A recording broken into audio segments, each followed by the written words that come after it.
This bellwork, we just want to know what kind of transformation this is.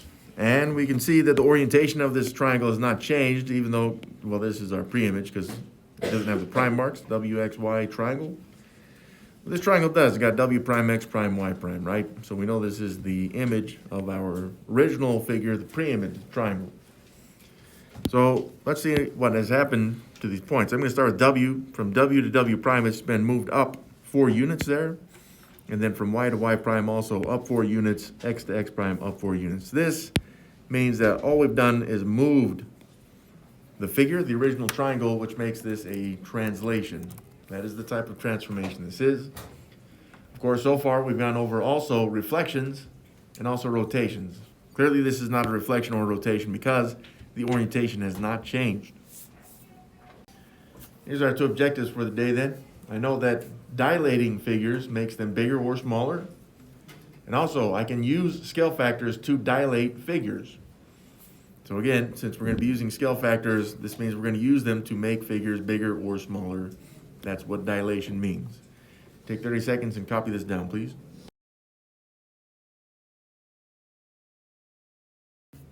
Similar shapes, we use this symbol for similarity. We've seen this symbol before for congruence. So similar shapes is when any set of corresponding side lengths are proportional. We're not going to set up proportions like we did in 7th grade for these, but you could.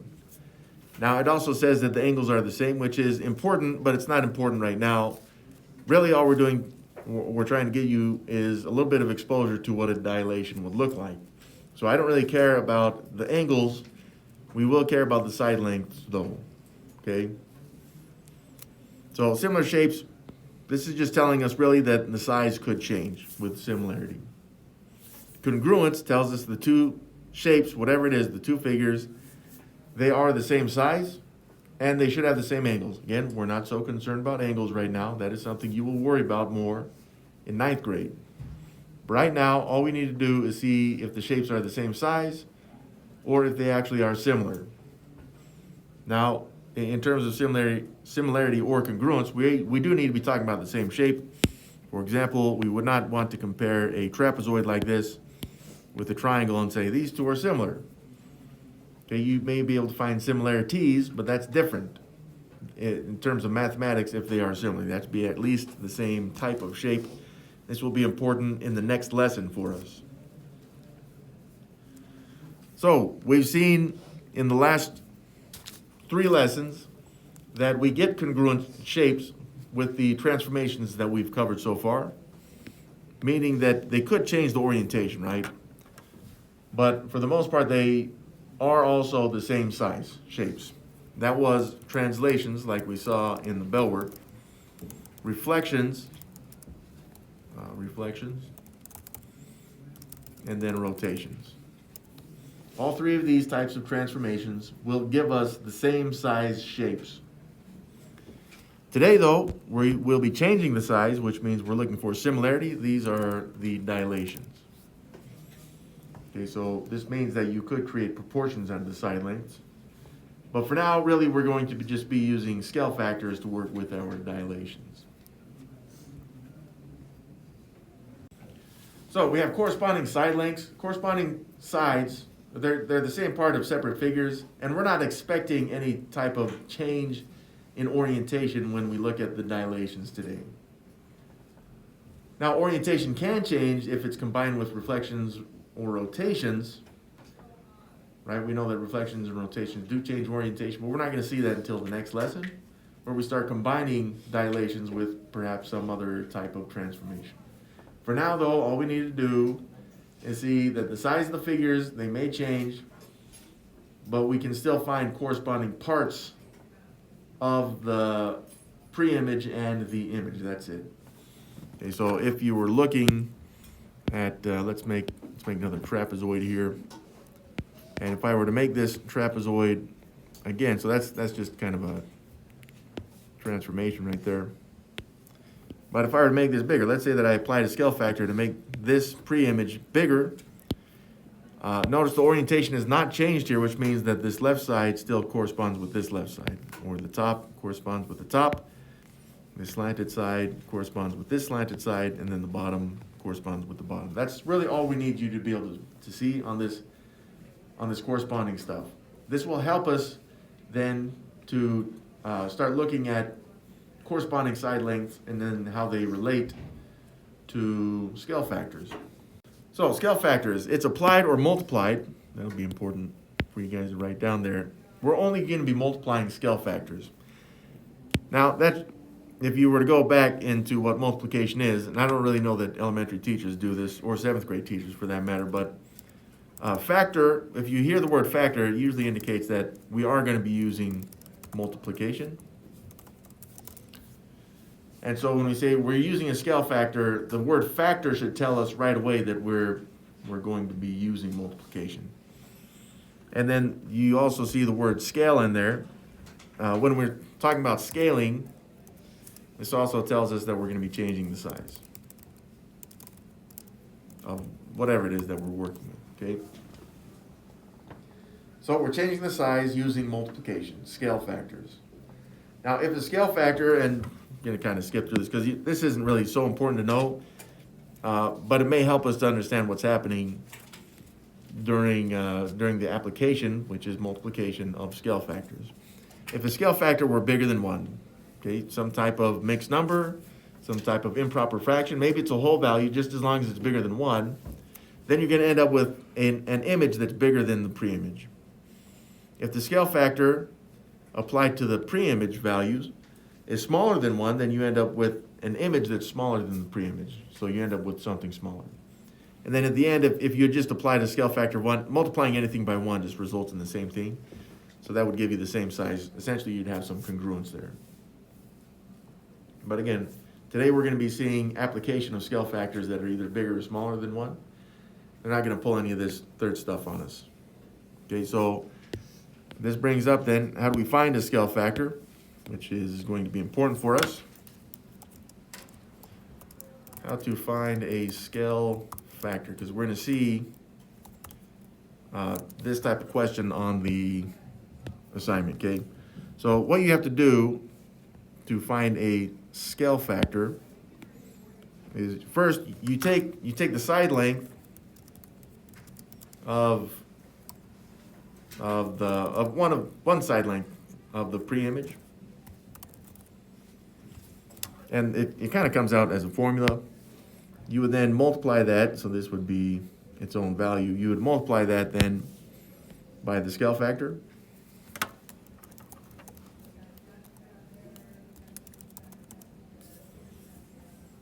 And then what you get out of that, so this would then equal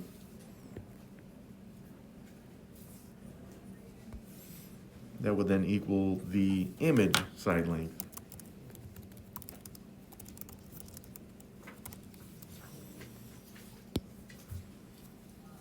And yeah, that's something like this. So if they give us a side length from the pre-image and then a side length from the image, then we can use this type of formula to figure out the scale factor if they don't give it to us.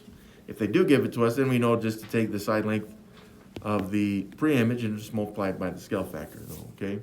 So the scale factors are always applied to the pre-image, always applied to the pre-image in this multiplication way. Now, we may use division in the formula in order to find the scale factor, but if they give us the scale factor, we're just applying it with multiplication. So again, that'll be important later. Again, dilations, all corresponding side lengths are proportional by some kind of scale factor. So yeah, this means that we're going to take, again, just like we saw on that last slide, this just tells us we're going to take the pre-image length, multiply it by the scale factor, and then that will give us the image side length. That's it. This will change the size. The scale factor is what changes the sizes of things. That's what dilations are. This is the type of transformation we're looking at, dilations. So on this one, again, you could figure out these side lengths, by the way. Like you could say A prime, B prime. You could figure out that actual side length. It would look pretty ugly because you'd have to use the Pythagorean theorem to figure out what that length is. In fact, you'd do the same thing with AB. You could figure out those lengths. Okay, but right now, since we're just trying to get you a little bit of exposure to dilations, which you've probably done with computer windows or images and stuff, if you click and drag one of the corners, it will change the size of things. That's a dilation. And the computer program understands this formula stuff. But all we're doing is saying, can you look and see that this triangle, or this, I guess it's this big triangle, right? That's our pre-image, because it doesn't have the prime marks. Has it been changed, the size, so that we can then get the triangle A prime, B prime, C prime? Well, yeah, they definitely look the same. Or I guess they look like a change in size is taking place. The triangles look dilated. So again, that's just changes the size. So yes, this looks like a dilation. That's all we want you to figure out on this one, okay? Now, could you figure out the angles? Yes, you could with the protractor. Could you figure out the side lengths? Yes, you could with the Pythagorean theorem. Again, we're not so concerned about that right now. We just want you to be able to get a little bit of exposure to this. So this is the type of thing that you're going to see on the assignment, though. The figure on the right is a scaled copy of the figure on the left. Well, thank you for that. What this tells us, then, is that the figure on the right is the copy. Okay, if it's a copy, which it says it is, the one on the right, then this tells us that we're looking at the image. That's important because this tells us then that the figure on the left is the pre-image. Okay, so the pre-image is the one we start with. The copy has to be the image. And another thing we notice here, since the pre-image is the big one and the image is the small one, the image is smaller. This tells us that the scale factor will be smaller than 1. And since that's the case, we'll use some kind of a proper fraction for this. Now, do you really have to know that right away? No. But once you get a little bit of experience, just by visually checking this, you'll be able to notice right away, oh, we've applied some kind of scale factor to make this smaller. So the first question says, which side of the figure on the right corresponds to segment BD? Well, BD, let's see if I can do this decently because I suck at lines, but that was okay for me, actually. BD, all right, now remember BD tells us that you would start at B and then you would go up here to D, right? So that's from B to D. Remember, we're not changing the orientation of these figures, which means it has to correspond. I would call this the left side of that quadrilateral. And so I'd have to look over here, and that would be from M to K. So this is line segment MK. I'm going to put this symbol for line segment above the 2 letters. And it's possible they may do that on the assignment as well. I just forget if they did. But again, I wouldn't put this in as KM because it tells us the direction has changed, right? We're going from up and to the right. If you go from K to M, that would be down and to the left. So I want to make sure that I'm showing that the vertices, the corners are corresponding with each other, and B corresponds with M, D with K. So now that we have that, we can figure out the scale factor. On these figures, when you're looking for the scale factor, I would recommend only using vertical, straight vertical, or horizontal lines. Okay, which means that even though we looked at the corresponding sides of BD and MK, I'm not using those 2 side lengths to figure out my scale factor because vertical and horizontal lines are going to make this much easier. And from what I remember on the assignment, they only give you, or they will give you horizontal or vertical lines. This one has 2, BC and CA, MJ and JL. That's a vertical or horizontal and vertical line respectively. But sometimes they will only give you 1, and that's okay too. Sometimes 3, who knows? But in order to figure out the scale factor, I'm going to use one of those 2 line segments. So we could look from the pre-image at BC, or if you wanted to, you could look at CA.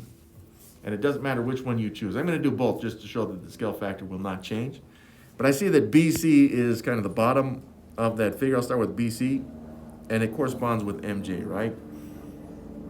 So this means that if I were to take the segment BC and then multiply it by the scale factor,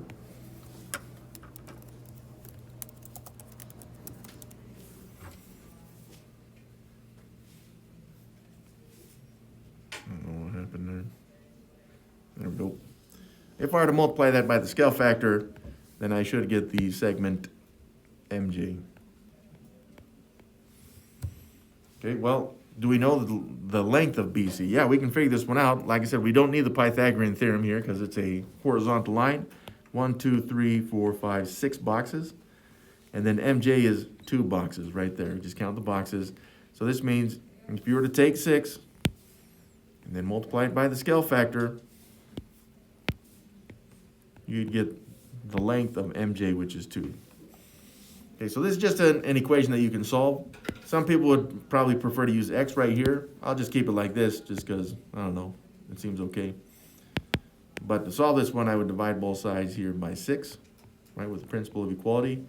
And that would then tell me, with a little bit more space, that the scale factor here is equal. Remember I said we'd use a proper fraction here. That's going to be 1/3. So in other words, if you were to take the lengths of all 4 of these sides, multiply them by 1/3, you'd get the lengths of these other 4 sides from the image. And like I said, we can do the same thing with CA. We can compare with JL. So CA is 1, 2, 3 units. JL is just the 1 box, so that's 1 unit. Okay, so in other words, if you were to take the pre-image length, multiply it by the scale factor, I'll use X now to simplify that, you'd get the new image length. Okay, but once again, we see that right here, principle of equality would divide both sides by 3.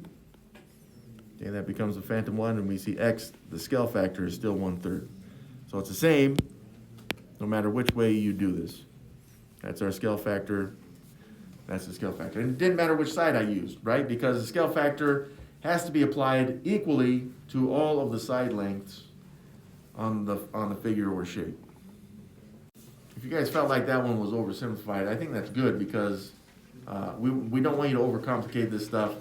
Like you've seen, I'm not using the Pythagorean theorem here. We just want you to use any horizontal or vertical lines for your scale factor. But if you feel like this is pretty easy, then you should be able to do this pretty quickly on the assignment.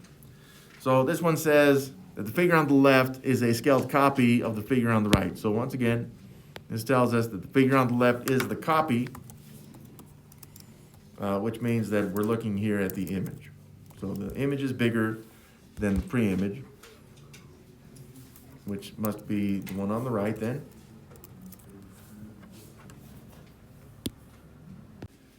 So this one says, which side in the figure on the left corresponds to segment NP? And again, just with the, I guess before we get to that, the scale factor, right? We have the pre-image is smaller than the image, or the image is bigger than the pre-image, which means the scale factor has to be bigger than 1 automatically, okay? So let's go back. Which side in the figure on the left corresponds to segment NP? So let's find NP. I'll do this one in red, so that's from N to P this way. And again, the orientation of these figures has not changed. If it did, then we'd have to probably do a little bit more thinking here, but I see it corresponds with G to I. It's just a flat, it's the only flat line on the figure. So I will write this in as line segment GI. From what I remember on the assignment on this, you don't actually have to put the line segment line above it. It's just, it'll be a multiple choice problem that you just choose the correct one, okay? But now that we have that, we need the scale factor, okay? So once again, we need, and this one is just the horizontal line, which from the pre-image is, well, NP, and then from the image, which we've already seen, is GI. There we go. So the other 1, 2, 3, the other 3 side lengths we don't actually need here in order to figure out the scale factor, but like I said, you could use the Pythagorean theorem. Some of you may think that's fun, and if you do, then you're a nerd like me, which is unfortunate. But what is the scale factor here? So remember, what we do is we take the length of the pre-image, so NP is 2 units long right there, that's 2 units. So I would take 2, I'd have to multiply it by the scale factor, which I'm just going to use X.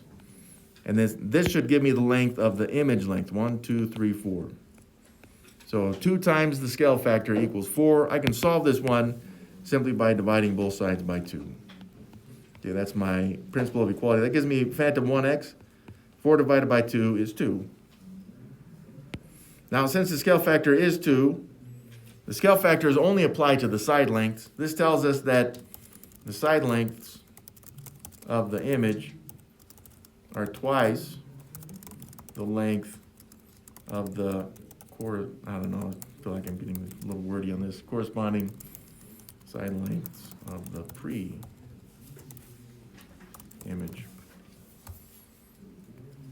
Maybe that's a little much. But that's what the 2 tells us. It's doubling the side, or twice the length of the side lengths of the pre-image. If it were 3, then that would mean it would be triple the size, or 4, quadruple, and so forth. I don't know if there's a word for 5, but I also don't care. So this is that's all we would need on this one. Right? We have the corresponding side to NP, and then we have x equals 2, or really just the scale factor here is 2.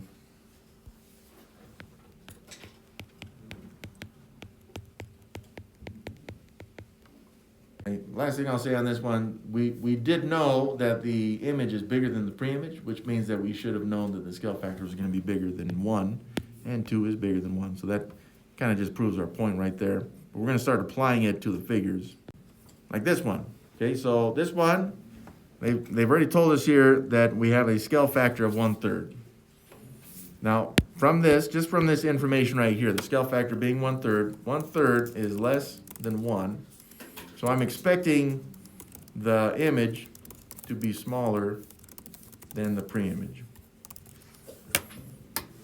Just from that amount of information. And yeah, we're gonna draw this. That's what it means to plot. We're just gonna draw this image of this figure right here. It's a dilation, so we know we're changing the size into 1/3. So each of the side lengths should be 1/3 the length. So each side length of the image is 1/3 of the length of the pre-image. All right, so again, it's getting smaller. Just another way to say that. But one thing I think you may have noticed right here, they've given us a line to start with. So one of the sides have been plotted for you. Thank you for that. And that is line E prime D prime, which corresponds, of course, with ED. So once again, they're showing the pre-image here, and then the image has these prime marks with the letters E prime D prime. For me, I'm gonna go from E to D, and then I'm gonna go clockwise around this shape. I tend to go clockwise around my figures. Some students do it one shape at a time, or one line at a time, and they're just kind of random. Some students prefer to do this counterclockwise around this way. But like I said, I like to go clockwise, so that's what I'm going to do here. So I see from D to C, it's just a straight horizontal line like this. But in order to draw D prime, C prime, I got to figure out the length of this. So how many boxes is that? 1, 2, 3. So this has a length of 3. All right, so my new length would be taking the length of our pre-image and then multiplying it by the scale factor, which it shows as 1/3. This will be the length of my image length. 3 times 1/3, just put that in the calculator, you get 1. So from D prime to C prime should be a length of 1. Well, right here, I just count this 1.1, and then this would be C prime. Right now, that's just one line. We got lots to go, and it's so fun. Or not. But I'm going to go from C down to B, and this is just a straight vertical line. Yeah, hopefully your lines can be drawn a little bit more straighter than mine, but I did the best I could. So how far is it from C down to B? Again, it'd be 1/3 of that from C prime down to B prime, but let's count. 1, 2, 3, 4, 5, 6, 7, 8, 9, 10. 11, 12, 13, 14, 15, 16, 17, 18, 19, 20, 21. So this length right here is 21. So I take that 21, that's the side length of the pre-image. I multiply it by the scale factor 1/3, put this in the calculator, and it tells me the length of the image, which will be 7. So it's 7 units from C prime down to D prime, and it is straight down, just like C to B was. So I'm going to go down 7. Okay, so I'm going to go down 7. 1, 2, 3, 4, 5, 6, 7. And then this point right here would be B prime. Which again, that's 7 right there. Now I will go from B to A. All right, now how far is this one? Just counting boxes. 1, 2, 3, 4, 5, 6, 7, 8, 9. So this is 9 units. So I will use that 9. I will apply the scale factor of 1/3. And this will give me the new length. 9 times 1/3 is 3. So it's 3 directly to the left of B prime. So 3 directly to the left. 1, 2, 3, and that would give me then the point A prime.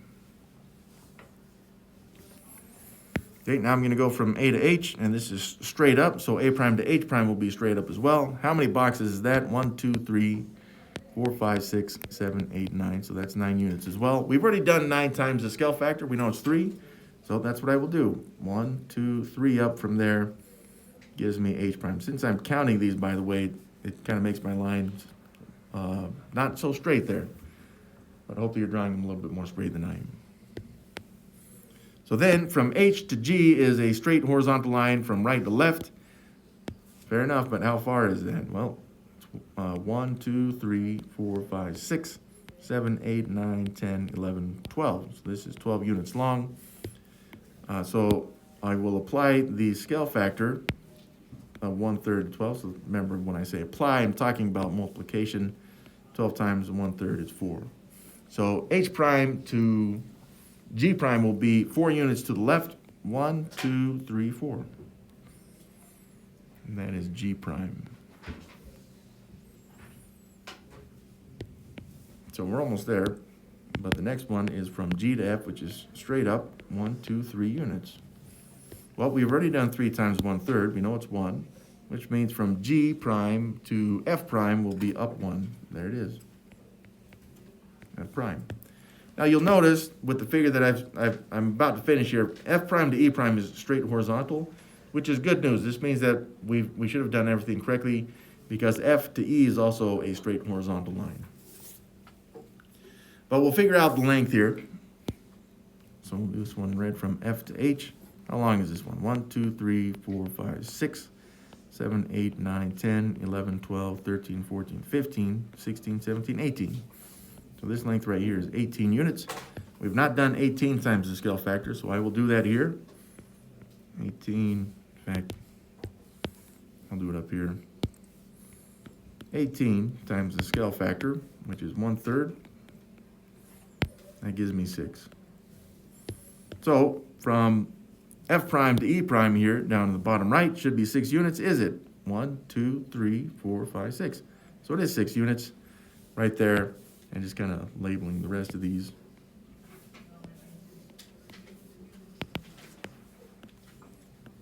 And that tells us the length of all of them, okay? But now I can see that this original figure has been scaled down to be now this newer, smaller figure. And we've applied the scale factor appropriately because, like I said in the end, we were expecting a horizontal line here from F prime to E prime, just like we were from F to E. So this looks pretty good. Next up, we're going to take this pre-image. It's a very, I don't know, lots of letters used here, but we're going to dilate it. So once again, dilation means that we're going to change the size with the scale factor of 2. So the scale factor being 2 tells us that the image will be bigger.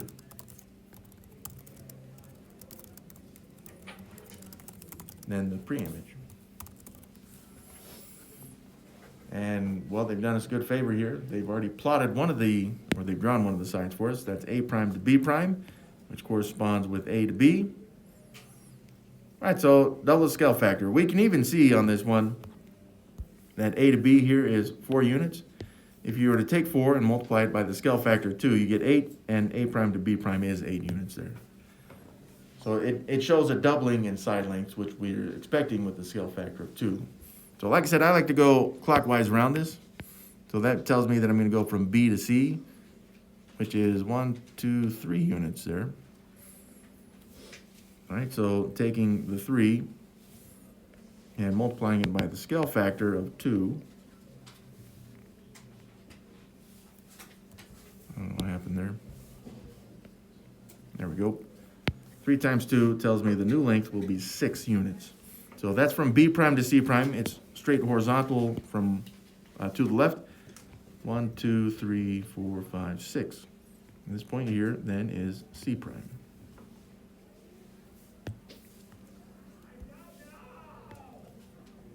All right, next up, we see from C to D, straight up, 1, 2, 3. That's 3 units. We've already done 3 times 2, so we know this from C prime to D prime should be 6 as well. 1, 2, 3, 4, 5, 6. So this point right here will be D prime, which again, this one is 6 units. And then also from D to E is 1, 2, 3. That's 3 as well. Again, we've done 3 times 2, so that should be from D prime to E prime is 6. That's straight to the left. 1, 2, 3, 4, 5, 6. So this would be E prime. And this length here is also 6. Continuing clockwise around this, goes from E to F. That's straight up. 1, 2, 3, 4, 5. So that's 5 units. So I'm going to take that 5. I'm going to apply the scale factor of 2. So 5 times 2, that gives me a length of 10. So I'm expecting 10 units here from E prime up to F prime.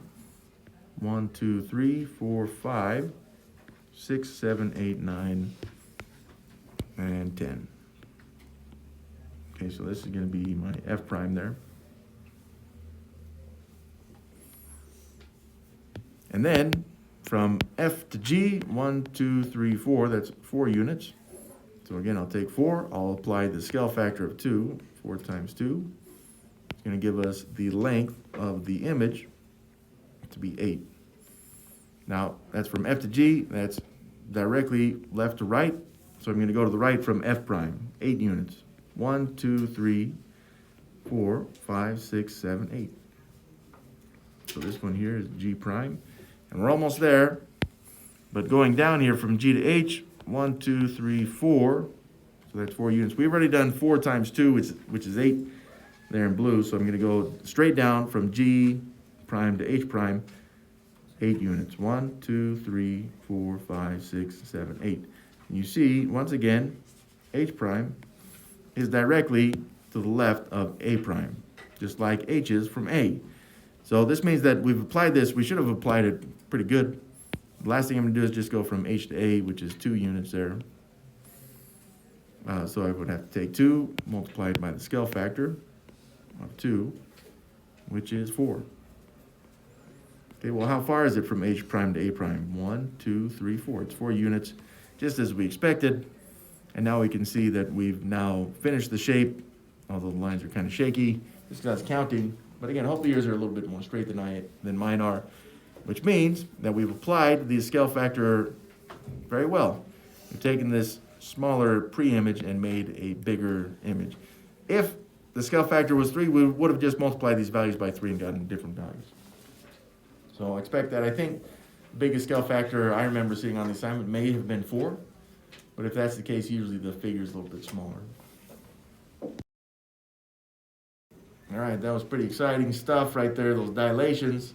Just understand that next time, for the next class, we're going to start combining transformations. So we're going to see maybe dilations combined with translations, or reflections and then rotations, something like that. But as for now, this is our objective. I know that dilating figures makes them bigger or smaller, which we've seen. And also we should be able to use the scale factors to actually dilate the figures, but also be able to find those scale factors, which we saw as well.